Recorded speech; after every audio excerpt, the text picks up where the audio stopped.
Thank you for joining us on our journey here to preserve the history of mixed martial arts. When I wanted to take on this project, I needed help. I brought in one of my favorite matchmakers, Miguel Iturrate, and the MMA detective, Mike Davis. So to do this, we've been able to preserve history. Welcome and enjoy. Okay, welcome back. Deep dive time. Thank you for the likes and the love and all that stuff you guys been doing. Appreciate it. Keep it up. Another great deep dive right here. Fantastic competitor. Been around forever, man. I remember first hearing this guy. He must have been like 12 years old or something because he's still been doing it forever. I don't know what's going on. Fortunate enough to have this guy help me win one of those fantastic bonuses. Unfortunately, that's all we're going to say about it. That's the only important part to me. Yep. My good guy, I really like and respect, Thiago Alves. Man, how the hell you doing, brother? I'm doing great, man. Thanks for having me, guys. Appreciate it. Man. Yeah, not to sound upset about it, but like I was always, after that fight, I was always like, man, I hope we do a rematch, because to be honest with you, I absolutely love that fight. Yeah. Those are the kind of fights I like, because I was like, both guys, we were both just trying to do what we could. You were really tearing my leg up. It was just a lot of fun. And then I wasn't happy it got stopped. I was like, man, we got to run that back. But then you went on this nice little streak and got a title fight. So I was like, I get it. You know what I mean? It didn't do any good to fight me. But man, I just out of respect, I love that fight. It was fun for me. And those are the kind of fights I really like. So thank you for doing that. And we both got a good bonus out of it. It was nice. So yeah, no, thank you, man. That was definitely one of my favorite fights. It went down in history. Everybody talks about it today. You had the first round, I had the second, and then the third round was gonna decide, who's the winner. But unfortunately, we couldn't continue, But at least, like we said, we got a big bonus out of it, so that's okay. Hey, man, I'll be honest with you. For some reason, people walk up to me afterwards. They're like, "How the heck you doing?" They like touch me on the leg. It's like, that leg hurt me for like 2 weeks, man. I was like, man, I don't know if I can finish. The third round's gonna be rough on the leg, I promise. But it was fun anyway. So, anyway, what I like to want to know right from the beginning is, what sports? What did you do growing up? How did you get from doing stuff to fighting? What was your path there? What did you do growing up? Did you play soccer in those big ones? What did you do? So, like growing up in Brazil, everybody plays soccer. Yeah. That's just the way it is. But my dad was a black belt in karate, Shotokan karate. Oh, okay. And at age of 8, I started training karate for a little bit. I was on and off. I was never really into the karate thing, just because there was a lot of belts and a lot of kias and katas and all that stuff, and I did it for a while, but it never really attracted my attention, as it was mainly because my dad did it and I wanted to pursue it. Then after that, skip a few years around like the age of 10, 11, I was becoming, close to my teens. I started doing capoeira. Capoeira, as you guys know, it's a dance fight, where you learn to throw some cool kicks and everything. But the main thing was the ladies. There was a lot of girls in that, capoeira class. So it's like, what? That is my next martial arts. I did that for about a year, until I learned a few cool moves where I could show off a little bit. And then stopped watching a lot of Kung Fu, Van Damme, Bruce Lee movies. And at 11 to 12, I walked by a kickboxing academy, a Thai boxing academy by my house, where I met my first coach, Gleison Feitosa. And he was there only for a week. It was a little bit of a drive for him where this gym was. It's right next to my house. I was a little kid. I trained him with him for a week, and then he disappeared. I asked about him. He went to a different part of the city where, as a little kid, I had to get like a bus. I never took a bus in my life before, but I knew the guy was, legit, so good, and I wanted to train with him. So first time ever, I just asked my mom and my dad some information how to, navigate the bus route. I got on my first bus for the first time. I got a little lost, but asked around, finally found the gym. And then when I found the gym, I never skip a day for literally 5 years, training from Monday to Saturday, sometimes on Sunday. And that was around 12. And then at 13 and a half, I got invited to compete amateur for the first time. The tournament didn't go through. But then, the coach of the kids I was going to fight against was training at the gym that's right by my house at this time. And I was training at a different location. I go there on Saturday just to work out. I didn't want to drive to the gym. And then his coach, hey, you're supposed to fight, my students. I have them here. What about you guys spar a little bit? I said, sure, why not? Let's go. Let's see how it goes. And then I remember that's when, like, it really, dude, I'm actually pretty good at this thing. I spar with the first kid who was a little taller, more experienced. I was able to lay him out with a high kick. And then after that, he put this other kid, they're supposed to be better. And then we'll fight for about 2-3 rounds, and then I drop him with low kicks. Then after that, I was cloud nine. Next following week, I go back to my coach. Coach, you don't know what happened. This dude invited me to go, and I said, dude, this is great, but don't do that anymore. Now that I know that you want to fight, we're gonna take you to the proper, competition. And then, at 14, I started competing as an amateur. Fought a few tournaments, won everything, thank God. And then at 15, I got invited to fight, professional for the first time. They're giving me a little bit of money, just boxing gloves, no shin guards, nothing. And the guy that I fought, it was a man. And I was 15. The guy was 23 years old, had a lot of experience also. Yeah. But what year was that? What year Only in Brazil. Only Brazil, man. It was probably 98. I would say 1998. Oof, wow. Yeah, 1998. Yeah, I was born in 83, so probably at 1998. I was about 15 years old. And, in Brazil, we don't have boxing commission. We don't have anything. It's just, the promoter have a little ambulance, and they have to make sure, it's just for shows. We don't really have insurance for the shows. I'm sure today is different. I'm talking about in the 90s, Yeah, 1990s. yeah. But yeah, dude, I competed with this guy. He had a few fights already as a professional. And I was sick, so I was able to beat his ass for 3 rounds. It was a 5-round, a 3-minute, 1-minute rest, regular, professional kickboxing fight. The last 2 rounds, dude, he put it on me because I had a little bit of cold. I had a lot of experience, but I was able to get 3-2. And that was my first professional Thai boxing fight. And after that, I was 15. I competed a few more times in a regional and national level, kickboxing all over the country. And then at 17, there was a tournament, an MMA tournament at the time. And MMA was pretty new, even for us back in Brazil at that point. Everybody was fighting with those little Speedos still. There was pride rules. Yeah, there was pride rules. You could stomp, you could, headbutt, you could do all that beautiful stuff. And, had you been doing any jiu-jitsu at this point at all, or not yet? None. Yeah, guys. So they just called me. They called the gym actually. Hey, we need a guy around 80 kilos, which is around like 179, 180 pounds, to fight this guy, which is one of my teammates today, Gleison Tibau. And Tibau looked just, yeah, go ahead. Okay, so let me set this up for you, Thiago. So June 30th, 2001, it's called Champions Night. Gleison Tibau is 2-0. He's obviously a future UFC vet, future teammate. He's the high school state champion in Brazilian Jiu-Jitsu and wrestling.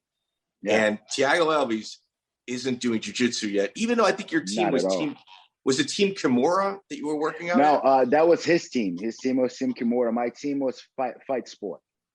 Okay. Oh, Fight Sport. Okay. Fair enough. Yeah. Okay. And, so bring us through this, because this is there. You had a lot of people there. Yeah. I mean, but it was literally my first MMA fight. I'm not sure if I have gloves or not, at that point. But yeah, they have this guy. We need a fighter at 80 kilos, 180 pounds. Do you have anybody? My coach looks at me. Hey, you want to fight this week? And I was like, sure. What are we doing? It's gonna be MMA. I was like, Coach, I don't know any jiu-jitsu or anything like that. You'll be fine. Don't worry about it. Just don't let him take it down. Yeah, that's it. Just move your feet, try to get both hands inside so you can block the takedown. And I said, all right, I'll try to do that. And fun enough, man, it was Pride Rules, so 10 minutes a round and a 5-minute round. It was a war because Tibau, would stand up, I'll pick him apart, and I bust his lips, open his, got him cut up and everything. But the whole fight was him taking me down, being on a mount, being on inside of the guard, and me just getting up, just muscling out of it.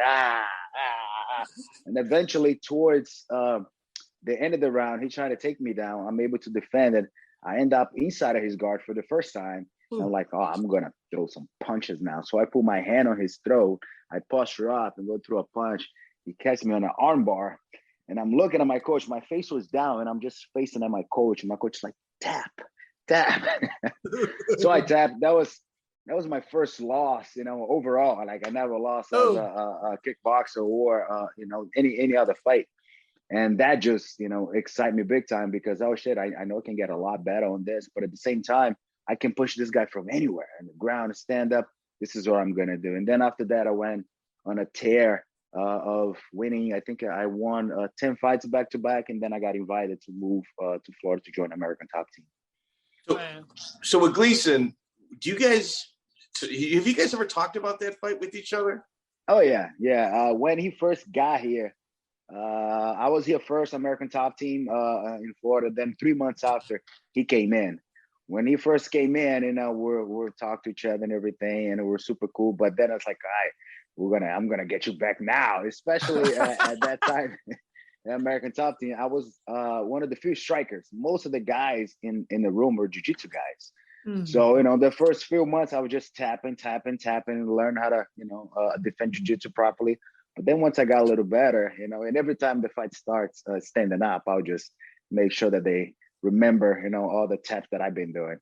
So it was fun. We talked about it a little bit and everything, I told him, Tibau, you only won because it was my first fight. It was different. And he started laughing and all that. So, Thiago, I took you down 100 times. So, but yeah, we're pretty cool right now. At least your first look, someone good, right?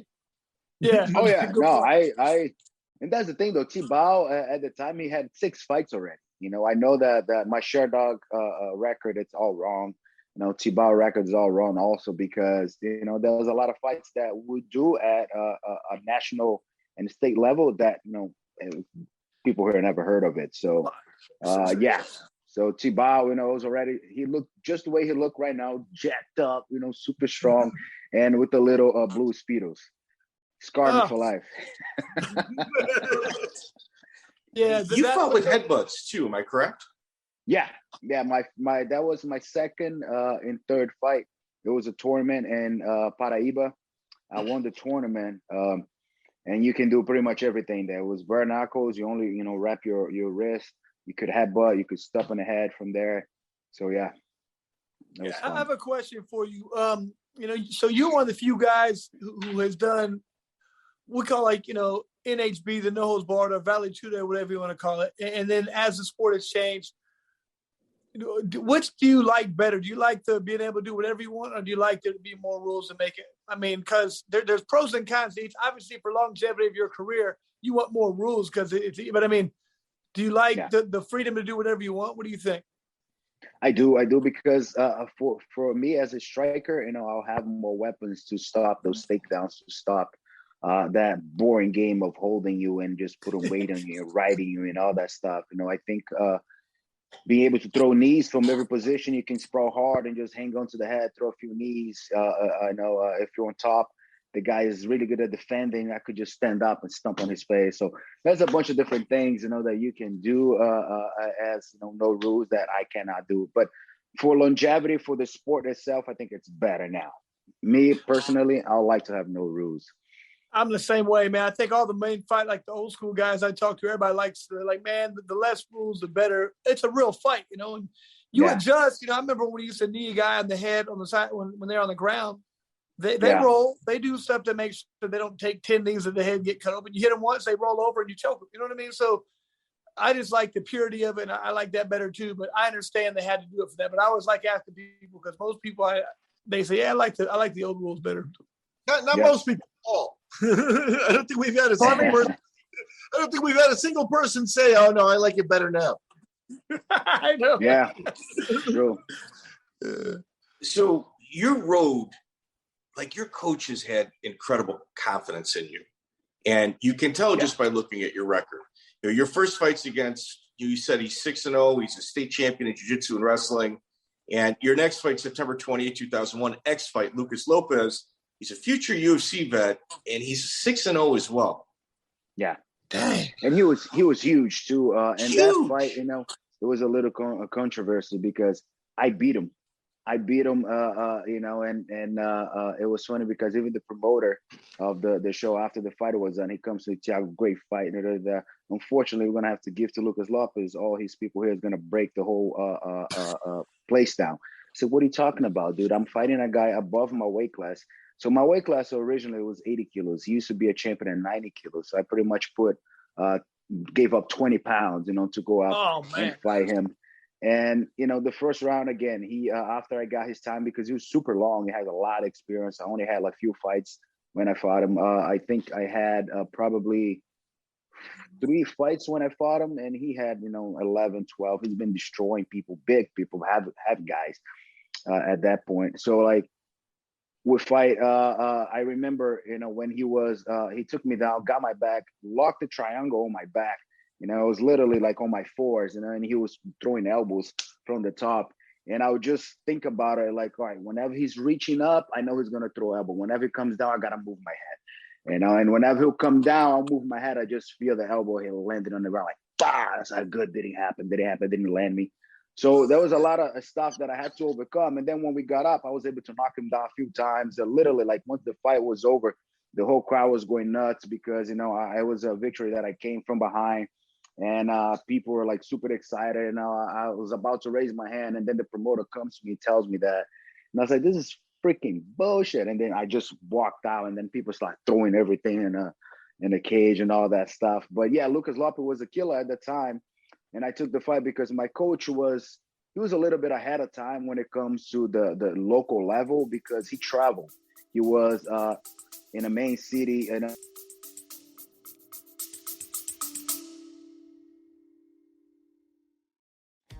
what was it like to be a sports writer?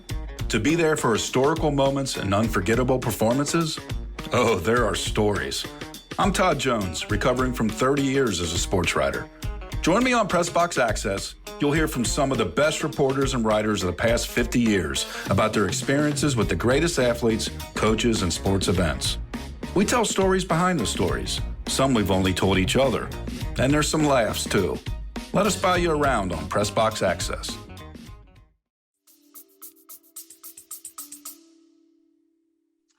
You pissed him off, Mike. What did you ask? Man, is this my fault, Miguel? No, we lost him completely. He hung up. Well, I was going to I'll be Thiago. Chris asked me questions. I'll be Thiago. Okay. How'd you get so lucky when they stopped the fight? Who'd you pay off? Chris, I thought you won when they stopped the fight with a cut. I was very lucky to get out of their life. Okay, this is the real. This is great for those of you listening at home and not watching YouTube. He looks different, but he has the same mindset. He really came over American. Hey guys, sorry. No sweat. Hold on, it's locked sideways. How do you? Yeah, it's locked sideways. Hold on. Okay. Yeah, let me see. Hold on. There we go. Oh, this guy's sharp, man. So who was the promoter? Was that Brigadero? No, the promoter I think was Luis Pensanya. I forgot his name. It was in Paraíba. For the actual city, it was a big show. You know, the guy had money. He was putting us in the best hotels and everything. But yeah, the promoter came to me and told me that. So we just walk off the octagon at that time, and the whole place was going, you know, and going nuts, and everybody throwing chairs and all that stuff. So yeah, that was one of those things where, you know, he's able to claim that victory because, you know, they raised his hand and everything, but the whole thing was just But, you know, that's in Brazil. Did you get paid? How much did you get paid? I got paid. So I think at that time, at that fight, I made 3,000 reais, which is, you know, for me, it was a lot of money. I think 3,000 reais today, it's about, I don't know, 200, no, not 200. It's about $600, yeah. Nice. That's not bad. No, I mean, I was a kid too. Yeah. So how were you, 17 or 18? I was 17, probably 18 at that time, 17, 18. So okay. Yeah, it was packed. And you know, at Champions Night, which is the same promoter as your first fight on record against Gleison Tibau, they finally give you a fair fight, and it's Wilson Belchoir. Yeah. Wilson Belchoir, he was a big time jiu-jitsu champion, in my city. There was always this rivalry, right? Jiu-jitsu versus Muay Thai, because the shootbox and Brazilian top team, thing going on back in Brazil. So everybody was for the jiu-jitsu team. I wanted to be completely opposite. That's why I started training striking. So that was a big rivalry going on between jiu-jitsu and my team, the fight in the sport, because we're the strikers, and we're wrapping that, striking flag. And at that time, shootbox and Brazilian top team had that whole rivalry. So it was pretty much a jiu-jitsu versus striking, competition in a way. Most of the guys that are competing against my teammates are from the jiu-jitsu, and we're the striking guys. And we beat everybody that night. It was a pretty legit night for us, where, our team and our gym, got a lot of notoriety that night. I feel like if you're a striker, it's easy for you to learn enough ground and not get submitted. It's harder for them to learn stand-up, man. If you keep the fight on your feet, you're definitely going to win. I mean, it's hard for a ground guy to develop really good stand-up, in my opinion. I agree because, once you get hit, everything changes, right? So you need to be able to be cool in that comfortable, that heat of the moment. Yeah, be comfortable with it. A lot of the guys, they never got hit before. They're used to grappling where, you somewhat, uncomfortable, because if you're on bottom, the guys on top of you, they try to choke you, all that. But it's completely different once you get, hit and your brain get rocked a few times. You got to be able to compose yourself and stick to the plan. And I don't think a lot of guys, especially back in the days that had just a jiu-jitsu, background, are used to that type of pressure. So, Chris, George St. Pierre is obviously somebody that is probably one of the greatest of all times in terms of UFC champions. The person that he credited as one of his main jiu-jitsu teachers is Thiago's next coach. It's Fabio Holanda. So Thiago, his road, the amount of confidence that your coaches, and this is going to be a recurring theme, that they had in you, they looked at you as somebody that was going to be like a champion tomorrow, because they threw you in with Fabio in your next fight. Yeah, and Fabio Holanda at that time, he was a killer, because he had on his corner, I think it was Murilo Bustamante, Minotauro, and I think it was Zamario as well on his corner. Yeah. And I'm looking at my coach, said, "Did you see this?" It's a kid. Like, you're not fighting those guys. You're fighting that little guy over there. So focus on him. And he had some pretty cool Yoda philosophies, that got me in a focus to the right things. And dude, it was a war that I think that was the first MMA show at a national level where you're getting guys, local guys from all over the country to compete. And it was literally like the best fighters in the country at that time, besides the one that were fighting in the bigger shows already. So Fabio Holanda was a killer. Everybody would talk about, if he takes you down, he's going to rip your arm in a Kimura. That was his best, submission at the time. But again, I had a lot more experience than he had at that point. I had a few fights already under my belt. I think he never fought MMA. And maybe if he fought, it was maybe one fight or something like that. It was sprawl and brawl the whole time. He couldn't take me down. I beat him up pretty badly. The ring, it was horrible too. So it was super slippery. We kind of like play in my favor a little bit. And the ropes are super loose. So if you get around the ropes, you're going to fall over. So what you was just like playing catch. You come in, I'll feign, take a step to the side. You just, sprawl, like dive really hard and take down. I was able to deflect there. I beat him up, and that's like where I got, national attention after beating Fabio Holanda for the first time. Yeah. He was like almost doing swimming dives. He was so desperate for takedowns, and you hit him hard. Yeah, I made him pay for it. For every time that he was close enough for me to hit him and not get hit. I made sure that he paid for that. So you were able to overcome like the intimidation, because I guarantee going in there, you're like, look at these guys. He's got guys in there I've seen on TV. I mean, that had to mess with your head. But being a young kid, I think that was probably a good thing. Just like, didn't even know you're supposed to be nervous, or.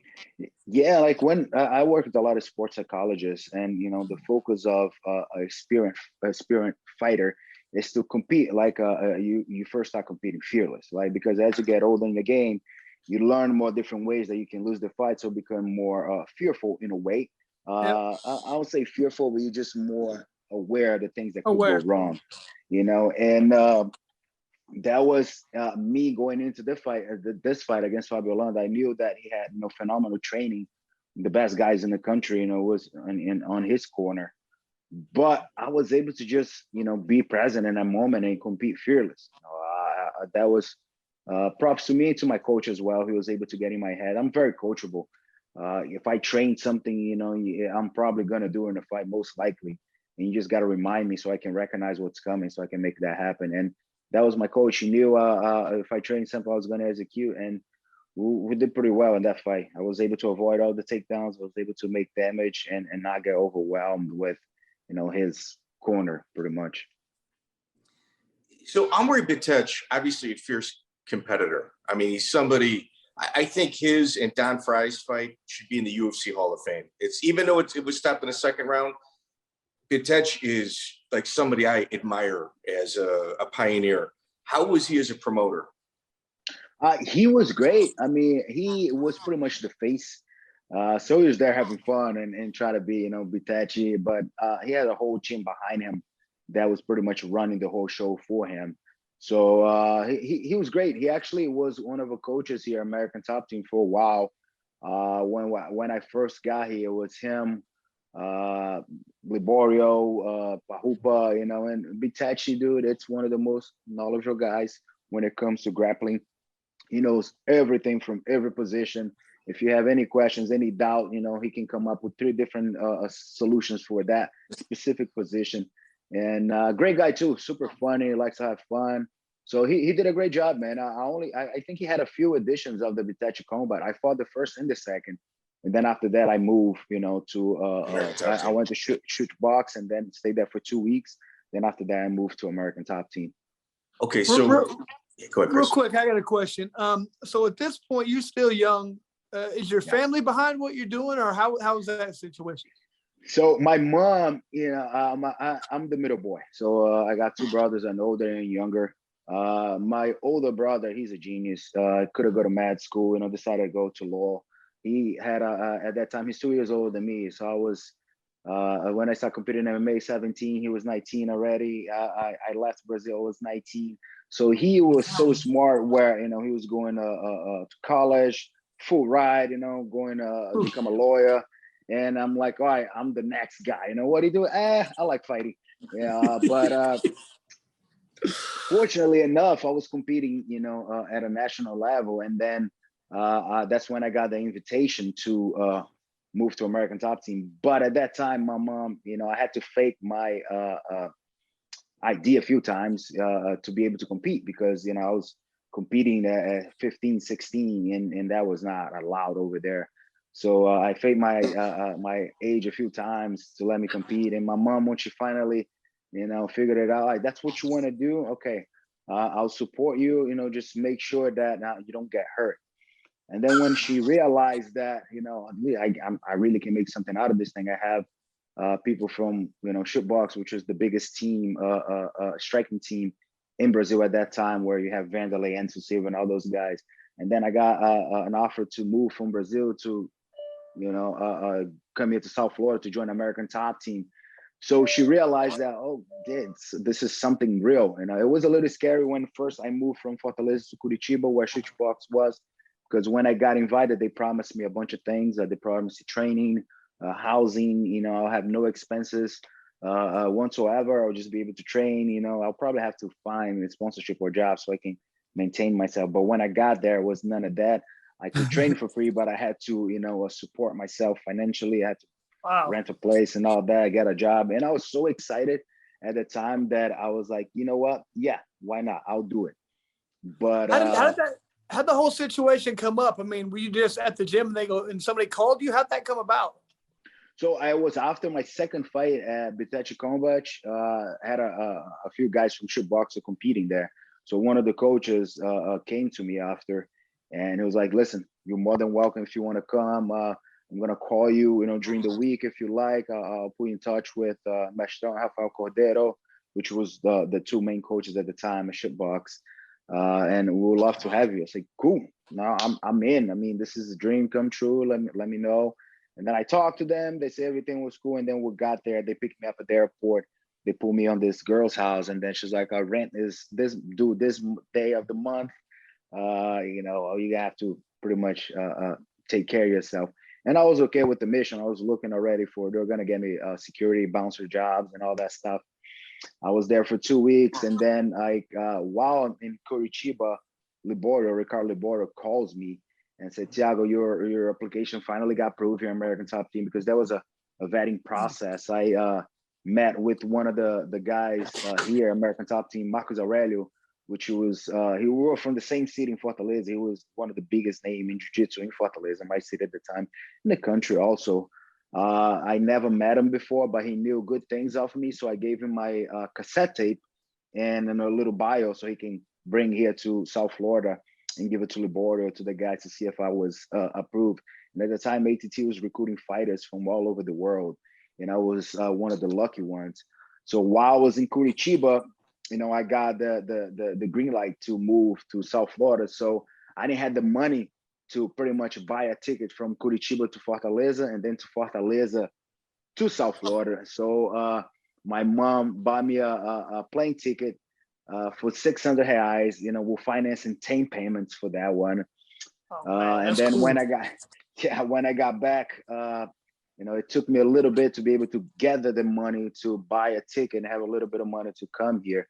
So in the meantime, I was coaching, classes. I was dancing because I used to be a ballroom dancer back in the days for the elderly crowd. And so I was hustling, trying to, make some money to make sure that I'm able to buy this ticket, and move to South Florida. Fortunately enough, I had a friend of mine that was really well off. He saw the opportunity. He saw that I was about to lose this opportunity. So he just decided to gift me with a flying ticket here to South Florida. So when cool. What's his name? Cool. We got to give him credit. I know, dude. I try to pay this guy back. His name is Gleison Tractor. His nickname was the Tractor because he was a little stocky, and funny dude, a crazy guy, but big heart, super big heart. And I tried to pay him back many, many times. He never wanted. It's not. This is something that I want to feel good about. Look at you right now. So, yeah, it was pretty cool. I was able to, finally get my flying ticket to move to South Florida. My friends threw a go away party. They all came together with $20. Yeah, it was like 20 guys got together, had $20 after that. And then when I was at the airport, I know it was hard, man, back then. It was even hard for them. I mean, they gave you the money. They gave you what they had. Yeah. I was super happy. So you guys don't have to do that because the deal was moving to American Top Team. They were going to give me a housing. They were going to give me a salary and transportation back and forth to the gym. And it was $225 a week. At that time, the dollar was 5 to 1, compared to, so $1 was 5 reais at that time. So dude, I'm rich. I'm making, 1,000 reais a week. I'll be able to help my mom out because at that time also, I had a phenomenal childhood, growing up. My dad was very well off. We had a phenomenal, we have farms and all that beautiful stuff. As I got towards my teens, my dad started gambling a little bit too much and partying with women. Started losing a little bit of everything. So my teens were hard. They were super hard. We had a few bakeries. My dad sold his bakery. My mom was able to keep one and some of the money from the bakeries that my dad sold, but my mom didn't know how to run the business. So she would spend a lot more that she was bringing in. And then when we realized that, we were right in a big hole. So it was tough because at that time, my older brother already had, his life pretty much set. I was the next guy to make something happen. My younger brother's just too young. He's still going to school and everything. So when I came back from Curitiba, my mom was like, Thiago, like, we don't have the money, to make sure that you're okay. And another country, I'm not going to be able to send you, a motor taxi to pick you up or buy another ticket for you to come back. You're going to be stranded there. And thank God at that time, like Libordo, talked to us. He assures that we'll have everything. If something doesn't work, they'll make sure that they put me on a plane and bring me back to my house in Fortaleza. So, but it was my time to make something happen, to contribute to the family. And thank God After moving here, within 3 months, I was able to send some money back, and I would never forget, my mom crying, thank you so much. And, I never thought I was going to be able to do that until today. It's part of my routine. I still help them out, whatever I can. It's a part of my mission as well. That's awesome. That's awesome. So the American Top Team. Can I ask you about the question? Go ahead. Noticed, Thiago, I noticed you said Parumpa. Parumpa, yeah. Is that his official nickname now? Because that's not his real nickname. No, his real name is Marcos da Mata. We'll call him Parrupinha, Parumpa. That's the nickname, but we'll call him Parrupinha. The reason for it is because Dan didn't like to pronounce Parrupinha. Parrupinha is like a spin top, because he's a little guy with a lot of. But he just called him Parumpa, and now they all call him that. He ruined his nickname. Yeah, I didn't know that, because when I moved here, Parumpa was already one of the coaches. He was already here. He already had his. He was teaching already. So actually, one of the guys that spoke really good English since day one. Yeah. So sorry, Mike. When he first gets to American Top Team, they don't. Okay, so Dan Lambert, Thiago, I met you several times on the independent grind before you got to UFC. It's you, like Carlos Diaz, a couple other guys, Wilson Gouveia. You guys all had your American Top Team tracksuits on, and they would fly you to other areas to fight all of their ticket sellers. So it was kind of like the ringer softball team, comprised of people from all over the world coming to just take all of your titles and possibly your women. That's what it appeared as a bystander. Yeah, so that. Am I correct so far in my assessment? Yeah, it was crazy because I never been part of a professional team before, and I'm in a different country, learning a different language, and you have this guy Dan Lambert, a big tall guy, and then he's super funny, super friendly, but at the same time, you can feel that aura of respect. He's very serious when he needs to be serious about. And we're training hard every day. We have this routine, pretty much on a military boot camp. You wake up early, you go to train, you come back. You go back in the afternoon, you train, and then come back. You do the same thing 6 times a week. In the weekends, we're watching fights. We'll go to his house. On Sundays, he has barbecues going on at his house, and we'll always watch fight. And then when it was time to compete, you just, if it was a jiu-jitsu tournament, you just, get a few cars, everybody in the cars, and then we drive to Orlando. There was the Naga competitions back then. And then when I got a few months of training in, we start flying on private jets to compete, in different states and this and that. And here you have a little kid, from Fortaleza, Brazil, fresh out of the boat, flying on private jets to kick ass, to compete. And I'm just like, this is good. I'm going to kill for this guy. I'm going to die inside of the octagon to be able, to represent the flag. So in a way, it was overwhelmed, but at the same time, it made you want to be a part of it. It made me very proud to be a part of the team, and it made me fight my ass off to make sure, I'm successful and I present the team well. So yeah, it was now that I think about it as I'm talking, it's a pretty interesting situation to be in. Yeah. You guys in Racine, Wisconsin, Hammond, Indiana, out in Massachusetts, August 16, 2003, you fight a Mass Destruction at the Matrix nightclub. Mike Littlefield, he's 2-1 out of Boneyard MMA. This is the only easy fight that you're going to get in your first few bouts. Everything after this was just ridiculous. Do you remember your first fight for them? Oh yeah. It was a lot of pressure going on. It was me, Jeff Munson, and Marcus Aurelio fighting the same night. And we took a plane, and then we stayed for a few days, and we were all riding together. Jeff was a great sport. We all messed with Jeff. There was a lot of Brazilians at the beginning of American Top Team. So I don't know why they call it American Top Team. I know, because in America, there's a lot of Brazilians and very little American guys. And we're to gang up a lot, because Dan was like, yo, let's beat up Jeff Munson. Why not? I said, sure, let's do it. We're all just want to be. So we're all like gang up on Jeff a lot. And Jeff used to mess with us a lot. So like the trip itself was fun. Coach Howard Davis, gotta have him right now. But he was one of my first boxing coach here. Amazing guy, amazing coach. And I was very nervous for the first time fighting. You know, I didn't know much about this guy that was about to compete. But funny story is they all thought I was a grappler because, you know, we come from American Top Team and all that. So most of the guys, jiu-jitsu, Brazilian, Brazilian Top Team, American Top Team, were at that point, we're like a brother, you know, from American Top Team, because Libardo left Brazilian Top Team to join American Top Team. So, you know, American Top Team was known for the grapplers, jiu-jitsu guys. So when I saw, you know, pick him apart, stand up, he goes back, you know, to the corner in a second round. You know, I was like, dude, guy's good stand up. Why don't you take him down? And then some guy heard it. I said, dude, his jiu-jitsu is even better. Don't do it. So he didn't try to take me down, you know, but I was able to finish him in the second fight. So that was I was very happy after that, because I was like, at least, you know, I got my first victory in for them. It was a good look, and I was very happy with that performance. Okay, Chris, they have him up against a guy that's 17-1-2 in boxing, 1-0 in mixed martial arts. October 18, 2003, Hardcore Fighting 2, Marcus Davis is your opponent. Oh, yeah. Ooh. Split decision. Yeah. That is Split no decision. joke of a fight, man. No, that was a good fight, and that's what I heard. I heard he was a phenomenal boxer, and most of my training partners, even then, it's like, why don't you just kick him and take him down? I said, dude, I got hands too. I know, I'm not gonna throw my hands just because the guy has good hands.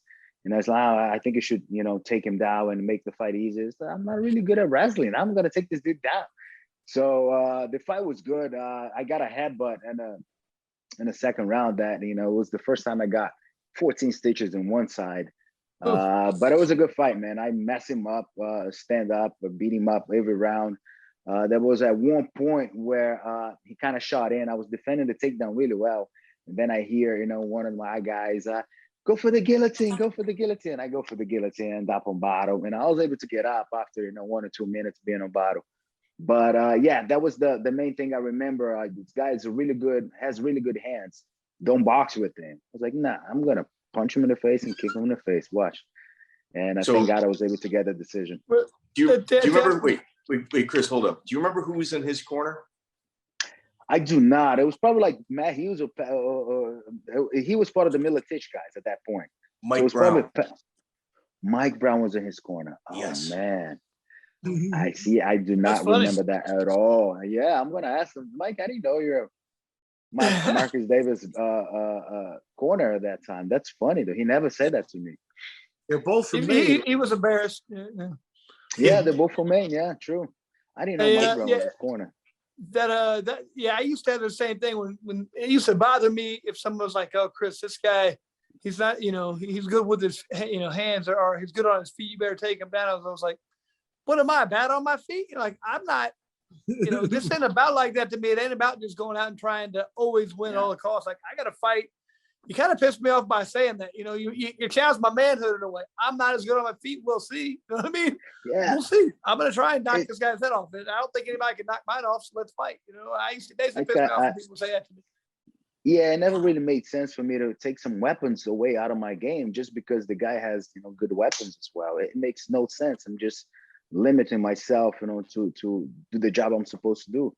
So in my mentality, I'm going to use everything I have. You know, the good punch is the punch that land. The good kick is the kick that land. And I don't care if you have fancy hands or not. If you can't touch me, it doesn't really matter. So, you know what's crazy is here you find in Brazil, you know, and Dan and the American Top Team were out looking for like diamonds in the rough and people they can bring up. But they find a diamond in the rough and they bring them up.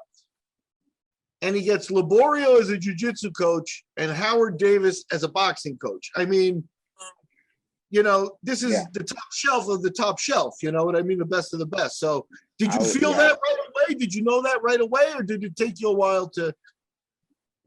No, I knew, you know, just moving from a third world country to, you know, America, you already, oh my God, you know, I'm in a much better spot than I was before. You know, I'm getting this coaching by, you know, Ricardo Libardo, which is a legend, you know, at our time in Brazil, still is, jiu-jitsu wise. And, you know, Howard Davis Jr., gold medalist, you know, great guy. And then just the ability to work with other wrestlers and other, you know, different high level fighters. I knew exactly since the day I put my foot here in American soil, I knew this was it. I knew I was in a good position. It was my chance to make something happen. I knew that there was no coming back or turning back from that. I burned my ship since I landed here, and I had to do it well here. So, yeah, I was very aware of my how lucky I was. So Miguel, he jumps on your radar. Absolute Fighting Championship 6, December 6, 2003. The Eraser, Derrick Noble. Now you're obviously not an easy fight. Two strikers. No. Derrick's a converted southpaw. And go ahead. I've got my theory on this fight. That, you think about it, like, I'm not coming up with any excuses or anything like that. For at that time, there was a lot of the mistakes that happened in our American top team. I made them because I was one of the first guys competing at the highest level. And I had no idea how to make the weight properly for that fight. So I took a lot of diuretics to try to make weight for that fight, just not knowing, not understanding anything. First round, it was okay. And then the second round, as I was sitting down, I couldn't close my hands. I couldn't do anything. My body just went in shock. And, I ended up being stopped with the rear naked choke in the second round. But I knew Derrick Noble was game. I knew because he fought one of my teammates back then, Wilder Blas, and knocked him out with a phenomenal, beautiful right hook. He had really good right hooks. And I knew it was going to be a tough fight, but I didn't prepare myself properly when it comes to making weight. I didn't do my due diligence, learning how to eat properly. And that's the thing. Before, I never knew. I never had I never had issues cutting weight because I weighed around 80 kilos. I'll fight 80 kilos. I never had to lose weight before. I started learning how to lose weight here in America. And it took me a while to get used to this new lifestyle per se. Today it's easy. I know what to do in and out, but back then it was a lot of try and errors, and I didn't know how to cut weight properly. So that was one of the things that hurt me a lot for that fight. But Derrick Noble's game, man, he was super game. I was a big fan, and I knew I was gonna see him again. So would you say, like, I always feel like it's kind of a disadvantage. The wrestling in Brazil was not prevalent. Zero. So, I mean, that's where we learned to cut weight. Like, people in America, when they're wrestlers, you cut weight since the time you're 10 years old. It's just part of in your mentality. You understand that. But if you've never done it, it's rough, man. Never. I mean, was that a big disadvantage for you for a long time? Yeah, because I was so fearful of not making weight. As you know, I missed weight, 3 times in my UFC career, way more than I like to miss. But yeah, it's just not knowing what to do, not understanding how the body works. And at the time, the only people that actually knew how to cut weight was wrestlers, even though the way to cut weight, was a little bit drastic, in my opinion, at that point. Just some guys knew how to do it better. Some guys, didn't know how to do it at all. They just don't eat and drink for a few days and, use the sweatsuits and sauna and all that stuff. That was horrible. So I had a lot of anxiety coming into fight week, until I got a little better. Even when I got a little better at cutting weight, it's still hard as hell, because when you think you know something, then something along comes around that, it's just a better way for you to get, to the same point that you need to get. So it was very hard in the beginning, especially for me. Again, I never cut weight before. I started cutting weight since I moved here. So the weight cut issue had followed me for a while until I was able to, completely take control of it and not let it bother me anymore. I used to be fearful of looking at saunas, to get anxiety. Just see a sauna, say, nah, not you. See a jacuzzi, I was like, no, I'm not doing that. And I literally had phobia of sauna and jacuzzi for a while, because it passed out so many times in the sauna, passed out so many times in jacuzzis. On fight week, that kind of hurt me a little bit. Man, Thiago, you got the worst place, I mean, in the world that I've ever seen is the UFC, day before weigh-ins, and people are down there in the sauna in the steam room, and people are just dying. I mean, that looks terrible. People's faces are sunken in, and there's 10 people in the sauna. It is a brutal looking room. You'd go in there and be like, oh my God, you shouldn't be allowed to do this to the human body, but it is a brutal room to go into. It's terrible, man. I mean, so you've been there, you've seen it. That's brutal, man. I cannot. I mean, it's kind of funny looking back, but it's not. It's a bad place to be. Nah, weight cut has never been easy. I see even today, my guys, they're a little bit bigger for the weight class, even though they do everything right. And the last 5 pounds is always a struggle. I don't care who you are and what you do. It's always tough. It gets to the point, why am I doing this? You know, why I'm not went to school. You always go through those questions, and I should have stayed in school. I should have done this and that. You know, it's always like everybody that I work to. None of them so far, you know, have not questioned why am I doing this once they're about to make weight. And I remember one time I had a fight and I went and weighed. You know, when you first land for the UFC, they go and they weigh you. And I remember I got on the scale, like Bert was weighing me, and I looked at it and it was already said like 177. I go, who's 177? I thought I'd be the lightest guy there because I weighed in like 181. And I'm like, I only had to lose 11 pounds that week. I was like, this is easy, you know. I'd already cut my weight pretty much, like just working out. I lost. So I saw 177. Who the hell is that? And he goes, oh, that's Gleison Tibau. I was like, oh, he's fighting at 55. I was like, good God. And he's ripped already. And I remember I was doing my final cut the day of weigh-ins, and I like do my thing where I go and I hit the mitts and I get on the treadmill and I run. I only had like 6 pounds to lose by that time. So I was good. I remember I was getting ready to walk into the steam room, and I walk in the bathroom and Gleison's laying on the ground, just naked. All he has a towel over his crotch, and there's like 5 Brazilian guys screaming at him. And I was like, dude, he looks like he's gonna die. So I stepped over, got the steam room, and came out. He made weight, fought the next day and won. So I was like, damn, that's legit weight cut, man. That was tough. His weight cuts to 55, it's always been, you know, impressive because he's a big dude. And he'll suffer and suffer and suffer and suffer and make weight. You know, even though he was always suffering, he always had that smile on his face. And I say, dude, you're hilarious. And now he looks a lot better, though. At 170, I think that's, you know, a little older also, but he learned how to close distance properly. He's a phenomenal grappler. You know, once he gets a hold of you, it's going to be hard to get him off you. But his striking this game came a long way now. You know that, you know, because he's trying to take people down, he can actually let his strike fly a little bit so he can close that distance better. So I'm excited to see his next season in PFL. You know, Thiago, you had mentioned you were still kind of developing, like not inside the ring, inside the cage, but outside.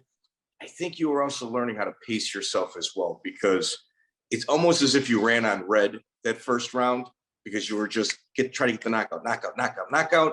And then like you hit a cardio wall. Yeah. So yeah, I you know, when you first climbing, the competition is not as good. So you're able to, you know, if you're good, you're gonna put a lot of guys away, right? As you get a little tougher, as you start climbing a little higher, competition gets a little stiffer. So you learn to, you know what, I gotta fight 15 minutes. I gotta win one round after one round. I'm not gonna look for the knockout anymore, because if the knockout doesn't happen, I'm going to get a little frustrated. I might be in a bad position where, you know, I blew my shot, and then I'm going to take a couple of minutes to recover. I might not have a couple of minutes to recover if my guy's pressing me forward. So you learn as you get deeper in whatever weight class or whatever division and whatever fighting, it's going to get a little tougher. So you learn to be more efficient with your fighting time instead of just looking to finish the fight right away. That's a difficult adjustment to make, though. Like you saying it makes sense. Doing it is something completely different. And you prove that you have that understanding against Neri Shakur at AFC 7. Miguel, you matched that as well. Mike Brown, also in the corner of Neri. But from there, you go on the Ironheart Crown November 20, 2004, kind of a legendary event here in the Midwest. There's a local guy named Jason Chambers he's 15-2-1. He's being scouted by Eddie Bravo. Everybody's talking like he's the real deal. He's the next thing. You come in and fight him. I think Jay-Z fights Bart Palashevsky, a future UFC veteran. And I remember watching this live. Do you remember fighting Jason Chambers? Yes, I do. Same thing, you know, big jiu-jitsu guy. He's going to try to take you down. He has some slick striking also. It was a Shuto USA, I think, that fight. But I was very confident. You know, he's a jiu-jitsu guy. I said that I train with the best jiu-jitsu guys in the world. I'm not worried about his jiu-jitsu. You know, what is he going to do? He's going to do something to me that I haven't seen it, you know, 100 times inside of my training mat where I got tapped, you know, 10 times back then. Now I'm getting tapped only 5 times.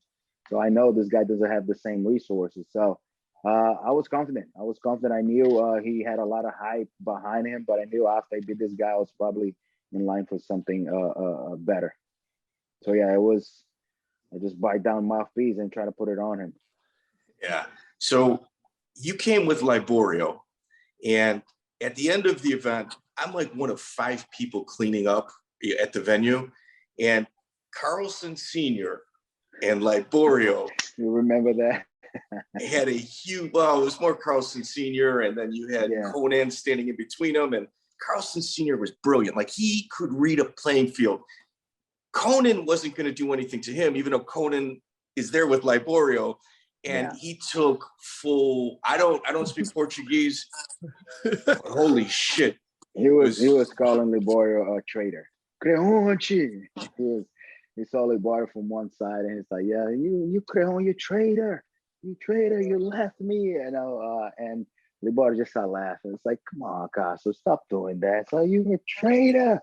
How do you do this to me? And then like they get close to each other. Kona comes in, and I'm just like, you know, like, give me a popcorn. I don't see what's going on with this. I had not understand much of what's going on. And then after the fact, that's when they explained to me what was it. But it was pretty interesting because I never seen a Carson before, you know, and I see him like, oh shit, that's Carson Grace. He's yelling, Liborio, what's going on? So it was a pretty cool being a bystander at that point. He could read a room because you had Conan there, and Conan's just like, come on, man, stop. Yeah. And Carlson's just like, yeah, I don't think I'm going to. I think I'm going to continue. Yeah, it was fun. I mean, they end up like embracing each other and everything. You know, I'm sure like after, you know, they went separate, Caso probably talked mad shit about Liborio and vice versa. You know, but it was funny to see them, you know, trying to fight each other, and then like as they two got old guys, each other, they're like, hey, how's it going, and all that. They still had it. They still had it. Yeah. Oh yeah. No, they're good people. They're so, like having fun after. Just so everybody can kind of wrap their head around this, Jason Chambers minimally sold 500 tickets for that fight. Bart Pelashevsky probably sold another 350, 400, and you guys, I think, combined under 3 minutes of fight time between those two. Yeah, we had a good night. Yeah, very good night. Very good night. Very bad night for the hometown people. And that's kind of what American Top Team was known for. Oh, you've got guys that are hard to fight. Here, we'll fly them up. Don't even pay them. No. We'll take the flight price as well, but you have to fight our guys. And never a good thing for the hometown team. That's for sure. Yeah, see, we didn't know that as we're part of, you know, the team. Like I didn't have much awareness of the fighting scene, you know, because I was so, you know, my little world of training, trying to learn the language, you know, just being more with the Brazilian crowd still, because I'm still getting my adjusted. So I had no idea that we had that representation. It's funny to hear now.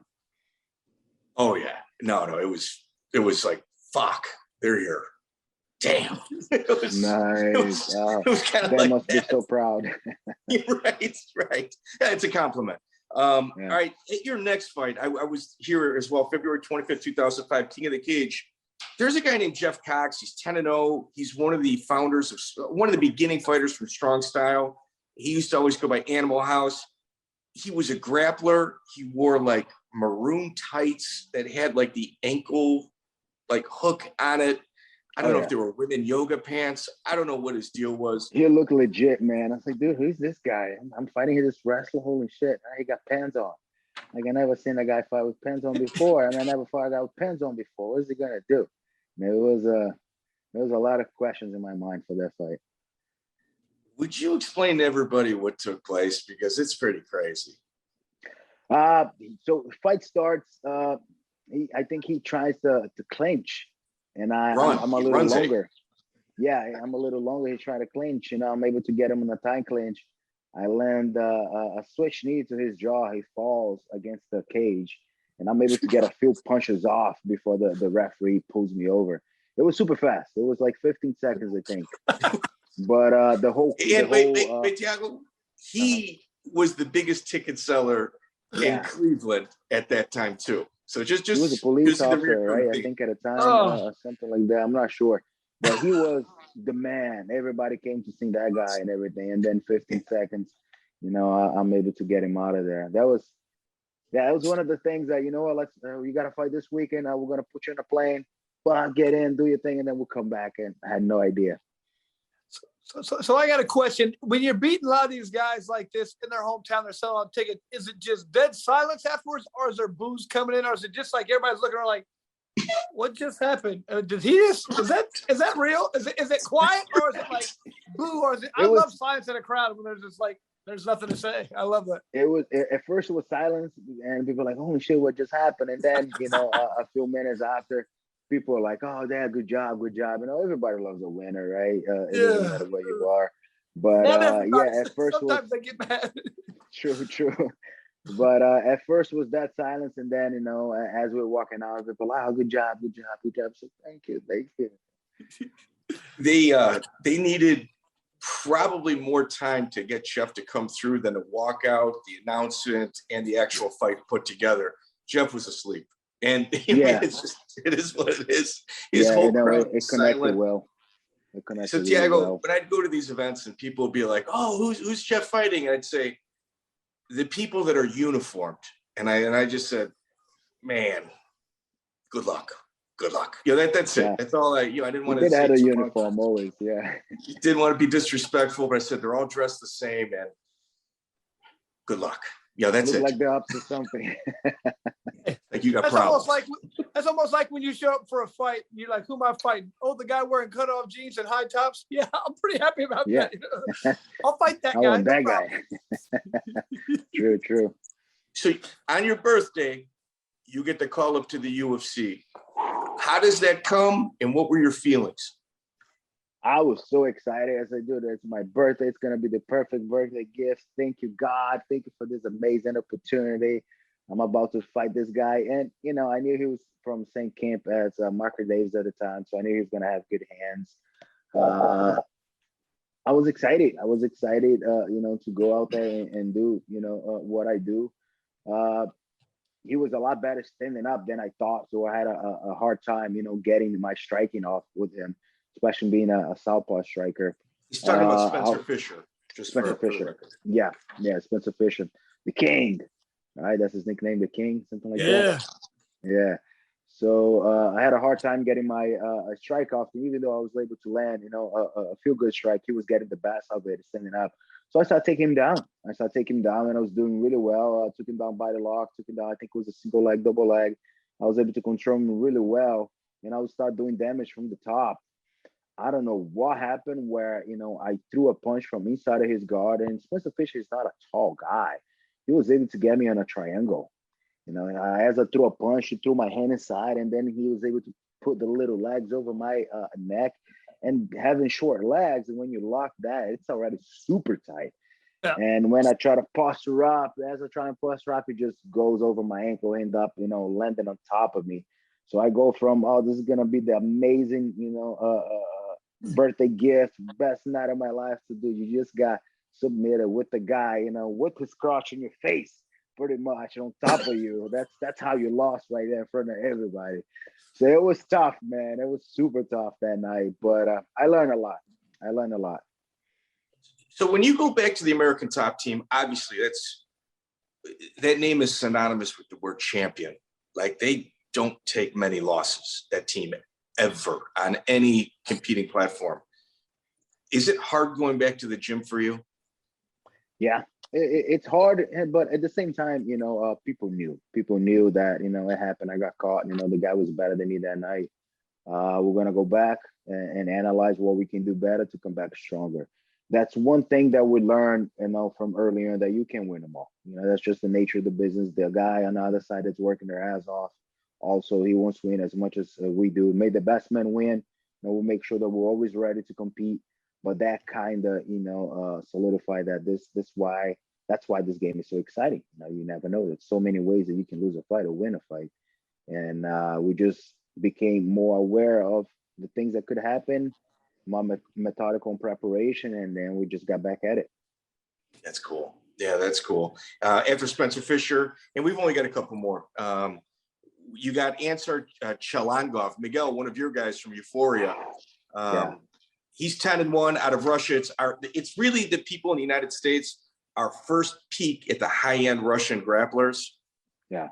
And that's your second draw. Not an easy fight. I see that guy destroy Dennis Hallman. Yeah. And at one of the Macca shows where I was supposed to fight As I'm getting my hands wrapped to fight, something happened with the application of my opponent. I'm not able to fight. I'm devastated. I was supposed to make $3,000. It was the biggest, payout of my career. I was super excited. I already spent that money, but I end up not fighting. And then I see, Dennis Hallman at 185. It's not even 170. That fight was 185, and he fought Chalungov, and Chalungov beat the hell out of him. Like, it was bad. It was really bad because Dennis Hallman, is it Hallman, right? Dennis Hallman? Yeah, Dennis Hallman. Yeah. Yeah, Dennis Hallman was Who's got a grappler. 2 submission victories over Matt Hughes.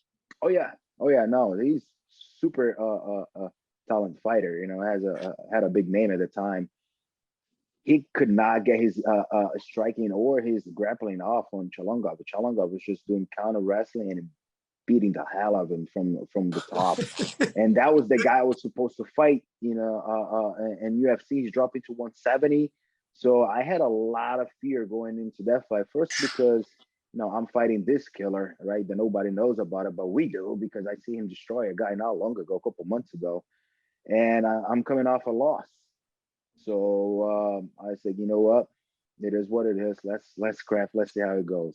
And thank God, dude, I was able to get the finish. That was super exciting. That's when I first did the monkey punch call at that time. I was so excited. It was just a hammer fist from the guard, and I was able to put him away. I called the monkey punch because it was the only words I could fight at the time. My vocabulary. When English isn't your first language, it's a little difficult. Yeah. No, he's doing awesome. But I got a question for you. Dennis Hallman remembered the Chalungov fight, and he said, that boy sure smelled. Do you remember? Yeah, unfortunately, man. Unfortunately. Wow. That's one of the things that, I dislike about the gym life, the fight life. Sometimes you have those guys that just, I don't know, I guess their nostrils got burned somehow, some along their fighting career, but they just can't smell themselves. And it's hard to deal with. Yeah. I think the Russians actually do it on purpose to compete because it fucks with you, But there's a few stories. A lot of them do that. Chalungov and also fought Strasser. Strasser said he smelled like, Yeah, that was one guy that it literally, as like we're facing off in a fight, I said, Jesus, this guy smell. It was Mandingo. I thought Tony Souza. D'Souza. Yeah, Tony D'Souza. As we're facing, I said, holy hell, Tony. I can smell you from here, bro. Stay away. We're not grappling today, buddy. I was just hoping he didn't say Chris Lytle. No, not at all, brother. Not at all. But yeah, Tony was out there with his a little ripe, huh? Yeah, a little bit. So Thiago, man, I don't even want to bring this up, but I have to. So when Thiago Silva was arrested for barricading himself at the American Top Team and having a standoff with the police, when Fox News aired the story, they showed your picture. What? Yeah. It was on accident. Yeah. I remember watching it going, that's no good. I had to wait, Silva or Alves? Silva or Alves? Yeah, I got so many phone calls that night. Wow. Are you okay? So, yeah, dude, I'm sleeping. What's going on? So, dude, I thought you were arrested. I said, me arrested? No, I'm in bed. I don't know what's going on. And then I go check. Yeah, I'm still on the run. And then I start checking Twitter, and then I see my picture, but it was Thiago Silva. And then I sent a tweet like, hey, guys, it's a different Thiago. I'm Thiago Alves. Like, oh, I'm so sorry, Mr. Alves. And then they put the right picture after. But yeah, it was, I got a lot of phone calls. Like, dude, are you okay? Don't do that. What's going on? And not me, guys. Yeah, they're lecturing you about about something you didn't do. Okay? These Thiagos all look the same. I know, we're not the same, guys. Well, since we're going down this path, you're actually a lifer at ATT. You've been there a long time. Is that Thiago Silva the craziest story that you've heard there? Or is there one that is even crazier that tops that? Come on, Jeff Munson. No, it's one of the many. He, had a lot of trust issues. I guess that comes from his upbringing in Brazil. Growing up in the favelas, had a hard time growing up. A lot of I don't know, people did him wrong, I guess. He had a lot of trauma as a kid, so he had a lot of trust issues coming up. That's what I heard, and that just transferred the way that he handled, different situations. His attitudes towards some things are very confrontational. He almost had a problem with Kimbo Slice, where one of the reasons he almost got kicked out because he wanted to train with Kimbo. Kimbo at that time, was just getting into ATT. So, everybody that comes in, a new blood in the gym, everybody's lighting up to give him the welcome. Thiago Silva wanted to beat him up. So listen, man, Kimbo knows that he has a long way to learn. He's not in the level where you are right now. He's here to learn. We're not going to put you against him right now. After the second round was done, I say, I want Kimbo. I said, dude, chill. Like, it's not going to happen right now. Let him be for a few, practice a month. Then we'll let you go with him. Third round comes, it's like, I want Kimbo. I say, dude, we're not going to keep telling you this. And then he got a little bit of attitude with a Liborio, and then Kona got in the middle. It was a whole thing, But that's just, just another day American Top Team. A lot of testosterone, a lot of crazy guys under one roof. Something's gonna pop sometimes. You guys have had some really, like Miguel. You're right. American Top Team. It's amazing how they keep a lid on everything. Like Dan Lambert is managing this huge company, and American Top Team is his passion project. There's no way he's making money at this, but the amount of problems and issues that he has to deal with, there needs to be a reality show. I mean, Hector Lombard as well. Oh yeah. That was it, and that's just, the things that you guys, are aware of it just because they're known figures, they're known fighters. But, one of the things that Dan said, like, we're all where we are right now because we made probably the most mistakes out of all the teams out there because we're being around the longest.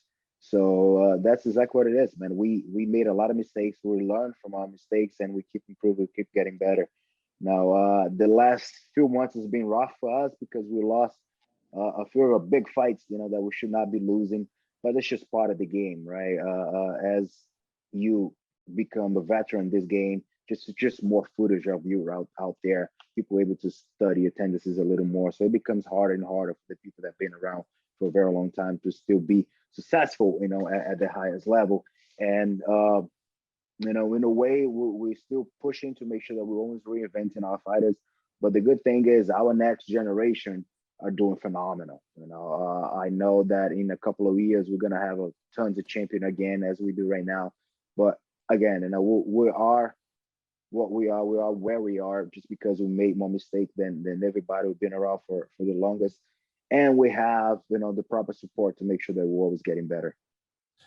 Hey, one question. Has it been tough there with so many top-level guys in the same weight class in the same? I mean, that's got to be – I know what you think. I probably dealt with that all the time in Indianapolis. We didn't have many good – that's not a problem we ever had to deal with. But you guys, I mean, like, geez, top-ranked guys in the same weight class, do they train at different days? Some people leave. Has that been a struggle for your gym? No, we try to make sure that this is one of the reasons we're so good. We have a lot of diverse training. You can get many different looks in one training practice. So we'll encourage our guys to always mix it up and train, with everybody, learn a little bit, especially if you don't have a fight coming up. If you're not training, for a specific fight, we're not following any strategy. Just trying to mix it up and get better. Because we'll always have somebody getting ready for a fight in the gym. So every training practice is going to be tough for American Top Team. But we're one of the first teams that we'll put this policy in place that we're only going to fight a teammate if it's for a title. And we're able to do that, very well. But as we got so big, we're starting to accommodate, teammates fighting each other, even if it wasn't for a title fight. We're so big, right now, and guys need to make money. And at one point, we have different managements in the gym where this guy, needs to fight and this guy needs to fight their training partner, but they have different management. We're asked if they're okay with fighting each other. They are, and then it's just up to us to accommodate so they don't see each other train, in the same time. We're a very big team, and we're able to do that. Man, I've been around forever. I've never been to your gym. I'm going to be here. I'll be around you April 19th, 20th. I might stop by the gym to say what's up. Absolutely, man. Come. You got, the doors are open for you, brother, whenever you want. Thank you. Appreciate it. Well, why don't we close off with your rematch, Derrick Noble, UFC 59. Original opponent was supposed to be Drew Fickett, a grappler. Yeah. He pulls off because I think he got sick, and Derrick Noble comes in. Here's the thing with Noble. It's deceiving. He comes in last minute, so he's going to be an underdog on the odds, except he was training for a fight and had a full training camp because he had a fight a week after. So when you looked at the odds, I threw $100 at it because the odds were they were too juicy not to pay. It was like minus, it was like a plus 500. And not an easy fight, especially people are thinking he's not in shape, but he is. Man, no, he came ready. He was super sharp. Good thing I was sharp as well. And funny enough, though, like I didn't have a striking coach. My striking coach, like when it comes to kicks and knees and elbows, had a boxing coach that was Howard David. But at that time, we didn't have a striking coach yet. So I'm pretty much training my kicks with my teammates, and make sure that, I'm punching and putting my kicks at the end of my punches. And, sometimes starting my kick, finishing with my punches. I'll do that on my own, but I only had a strategy or game plan. I think we started doing the strategy or game plan once my striking coach came in and played. That's when we start analyzing guys a little bit better. But at that time, let's make sure that we're ready everywhere, stand up on the ground with good conditioning, and let's scrap. And that was a noble fight. And I knew that, and I wanted the rematch. It was a perfect time. I was confident. I was already a little bit comfortable on the UFC roster. And I said, all right, let's go. And I knew that he had a fight a week before, and he was ready. So I knew it was my chance to get him back. But even though, knowing what he was going to bring to the table, he caught me with a really good body kick. And that, took the wind out of me. There was that delay reaction when you get hit. I said, oh, man, that hurt. I was like, oh, that really hurt. I can't breathe. And then that went down. Thank God I was able to cover it up. He teared off a little bit. I think God didn't hit that stomach. I mean, he tried, but I was able to catch my elbows. I was able to create a little bit of distance, and then he came with his best punch, which was the right hook. I was able to throw a straight right down the pipe. I caught him before he was able to reach me, and then I ended up getting the knockout. That was awesome. That was one amazing victories because I came from behind from being really hurt, but also about to get finished. Before. Yeah. I'm going to lose to this guy twice. There was only one guy I lost twice, was John Fitch, and I hate him still for that. But, John Fitch is a beast. He's really good at laying on you, and I couldn't get him off at that time. But, yeah, I'm not going to lose for this dude. Again, I had that mentality, and I thank God it went my way, but it was super close. So you're up against the fence, kneeling down, heads up blocking. You can't breathe because you got kicked in the ribs. Yeah. What is going through your head? Because that is a lot to deal with at one point. You're on autopilot at that point. You just, you're in a fight. You don't really think. You're completely in the moment. So at that time I was hurting. I just needed to compose myself so I don't hurt as much so I can fight back. And that was exactly my mentality. I was, I'm hurt. I got to cover. Oh, it doesn't hurt as much. Let's create some space. Let's fight it back. So that was exactly what happened. It's just got to make sure I'm safe. All right, now I can breathe a little bit. Let's fight back a little bit. Do you think that comes from just like your ring experience? Because it kills me, especially watching bare knuckle or whatever. I'll see guys and they're getting rocked, and I'm like, dude, take a knee, tie up, do something. Don't just sit there and trade because you're about to get knocked out. And you have to have your wits about you to figure out experience to understand what to do to survive. Survival is key until you get your legs back. A lot of people never understand that. It sounds like you've learned. Is that you think that's just from high ring IQ or just from a lot of training, or what do you attribute that to? It's a combination. I think you can't teach heart, right? Either you have it or you don't.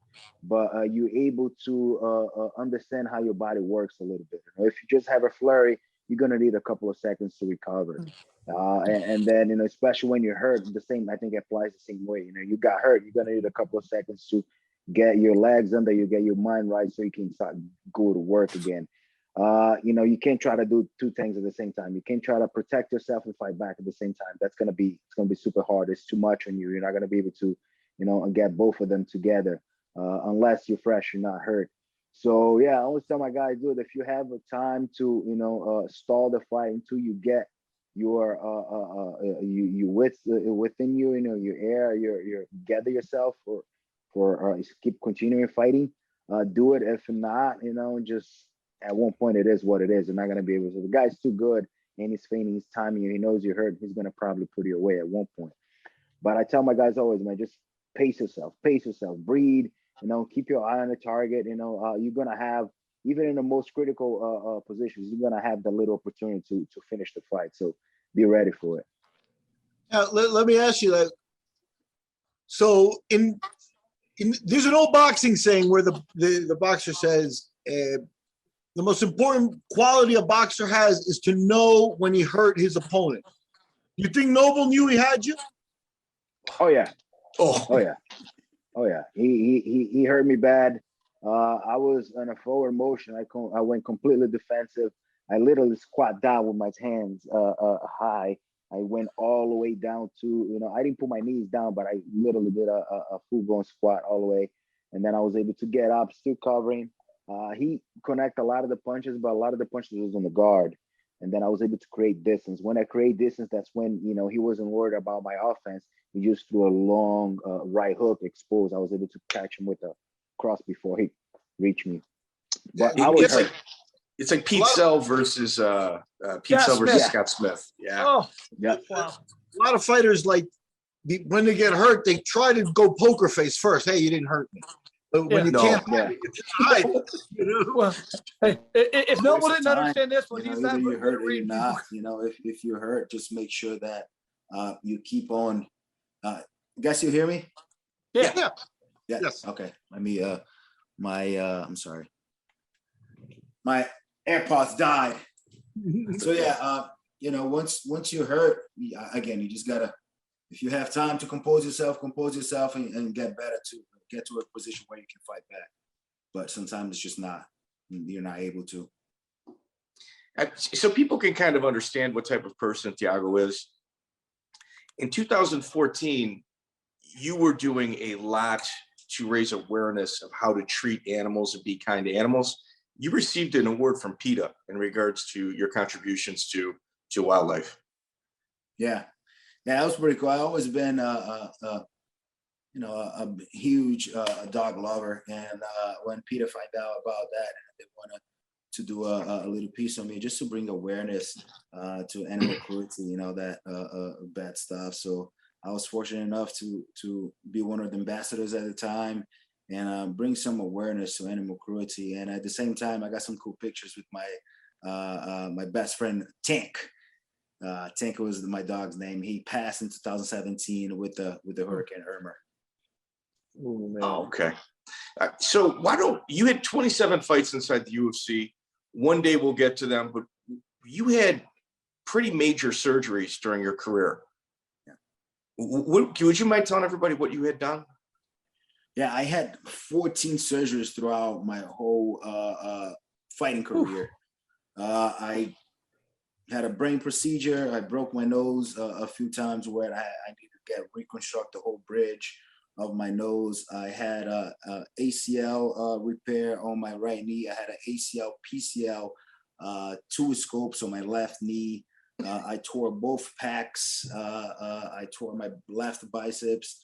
I broke both hands. I had a few scopes on my right ankle. I took about 2 inches of bone spurts on my leg as well from all the kickings, and everything. So yeah, dude, it's a lot of miles on my body. That's why Bernac was so exciting, because I didn't have the grappling anymore to take that years out of my career anymore. For sure. So in your bare knuckle career, your first fight was against Julian Lane, who Julian Lane is like, first you were supposed to fight Phil Baroni. Yeah. And then Phil Baroni stopped returning phone calls, and Julian Lane comes in last minute. That is a lot of experience for a first bare knuckle fight. Yeah. Did you have any concerns going into that? I kind of knew that I was getting set up somehow, because if you understand the fighting game a little bit and you understand Phil Baroni, his life choices and the way he was doing and everything, I knew he wasn't going to show up.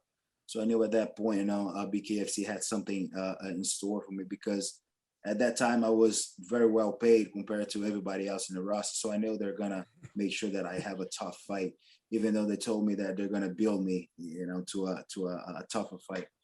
But, I never had an issue with that. My job is to fight. Just give me a name, pay me what I think I'm worth, and I'm going to scrap. Doesn't matter who it is. When I knew it was Julian, I did some research on him. I knew that he had a lot of fights. But, I know myself. I know my pedigree. I know the competition that I've been facing. Even though it's a completely different fighting style, I know when it comes down to bite down a mouthpiece and go back and forth and toe-to-toe with another guy, another man, I have no problem with that. So I knew I had a good chance. I had a good chance against him. Even though it was something completely new, I knew that with what I've been through and my pedigree, like I said, I was going to be able to be victorious. And you followed it up with the title shot against a guy that's got the fastest knockout in BKFC history, Ulysses Diaz, another local guy. It's kind of like a battle of Miami.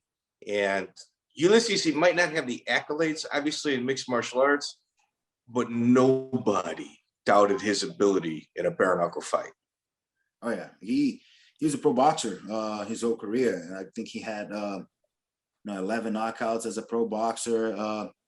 Again, the fastest knockout in BKFC. So that was right on his alley when it comes to just throwing punches and everything. But the beautiful thing about MMA, man, it gives you such a impressive fight IQ, because you're so spread thin with so many different ways you can lose and win a fight. So, your attention is very diverse and everything. Once you're able to just focus on one fighting style and the things that you can do, from moving your head to one side, moving your head to one side, stepping in a little bit, stepping out a little bit, all the options that you had in that little frame, it became very exciting for me, because now I'm seeing things that I never used to see before. Because when you dip too low, you got knees, you got a kick in your face. You don't want to get too close with your head movement, because, you could have run into an elbow or something like that. So when I was free to do, those little things that I know it fits well, because I can close distance very efficiently, I knew that it's just a matter of time until I connect, the punch that I was landing. At first, I wasn't going to come forward. I wanted to see, what he had. I knew he was going to come strong. So I was just sticking and move. I made a mistake trying to trap his arm. He threw a punch over the top. I trapped his arm. I ended up throwing a punch under his arm. So that got me out of position a little bit. He was able to catch me when I was turning away. But it was just a flash knockdown. I didn't feel anything. I was just pissed that I got dropped in the second round. And then after that, I started marching for a little bit. At the end of the second round, I knew I had him. I knew he was hurt. I remember he coming forward right after hurting me. Not hurting me, after dropping me. I knew he was looking for the knockout. I was still seeing everything. I was catching. He was able to punch with him most of the time. And then at the end of the second round, I landed a left hook that immediately I saw the gash open, and he got a little stumbled. Going to the second, to the third, my coach sat me down and said, "Pitt, you still walking backwards?" It's like, am I? I say, oh shit, I didn't know I was still backing it up. I'll go forward now. That's when, I dropped him right away, and we stopped fighting. But that was pretty much the game plan. Let's fill him out first round. And then mid of the second, we're going to start picking him apart little by little. Third, fourth, fifth, we don't stop anymore. We just keep going. You guys bonded that night too. Yeah, he stopped in the third after. You guys had a bond between each other after that fight. Like the respect. What? I'm sorry, I can hear you guys seem to really kind of connect at that fight. Yeah, I mean, he's a nice guy. I heard, good things about him in the community. He's always trying to give back. He's always doing charity work. He's a little older too, so I got nothing but respect, man, for everybody, doing what we do. And there was no animosity whatsoever, but when it comes to fight, he's my enemy. After the fight was done, we can be friends. We can be whatever we can be. Chris? Hey, man, what a great time to listen to how you got your career going. There's a lot of interesting stories there, man. Thank you so much for your time. And I'm going to talk to the bare knuckle people, see what the hell's going on here. It's pissing me off, too. So, hey, thank you for your time, and we'll talk to you soon, bud. I appreciate you guys. Thanks for having me. Hopefully I'll know. I talked to my manager. I want to know what's going to happen this week. Yeah. We should know exactly what's going to happen by the end of this week. We're in March now. I mean, my last fight was in June or July of last year. It's been too long. Crazy. I need a direction. I don't want to wait anymore. No. If we're going to do this, let's do this. Or if we're not, I'm going to see what's next. Okay, cool. Thiago, thank you, sir. I appreciate your time. guys. Good to catch up to you, man. Definitely great. Thank you. Hey, well, Mike, we got Thiago Alves in the books. Very happy, man. Wow. Talk about, I've known him since he was in his teens and when he spoke no English at all. Yeah. And, to see how he's worked on himself as a man in and out of the ring and octagon and whatever, just he's an impressive dude. I was glad to catch up with him, like him. Yeah, Thiago Alves is he's somebody that was born to fight. And all the obstacles you can sit there and manufacture in your head of why you can't do something or why you shouldn't do something, none of those applied to him. He never paid attention, never listened. He just kept pushing forward. I mean, it's did he win a world title? No. Did he have some weight issues? Obviously. Is he a world-class athlete? Without a doubt.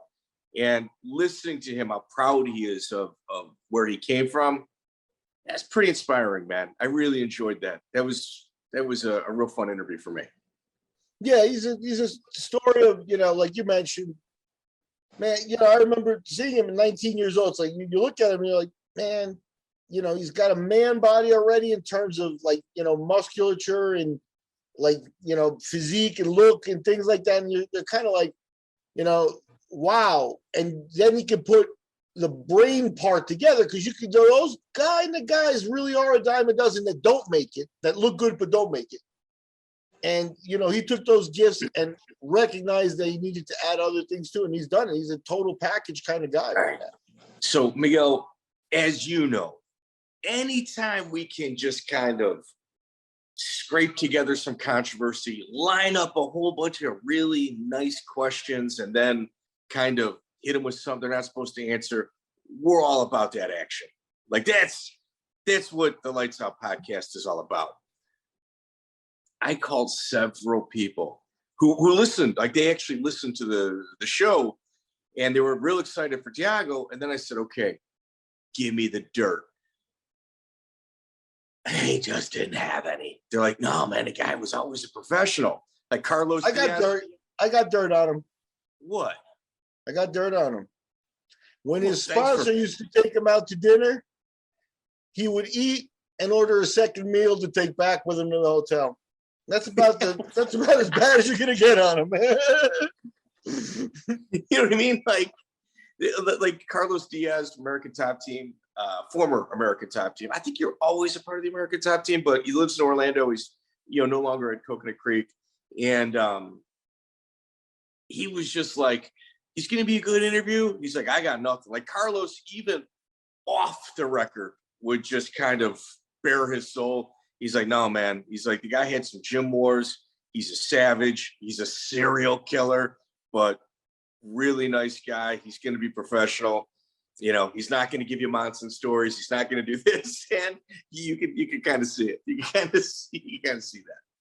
Check out the full interview on iTunes, Spotify, and all major podcast platforms.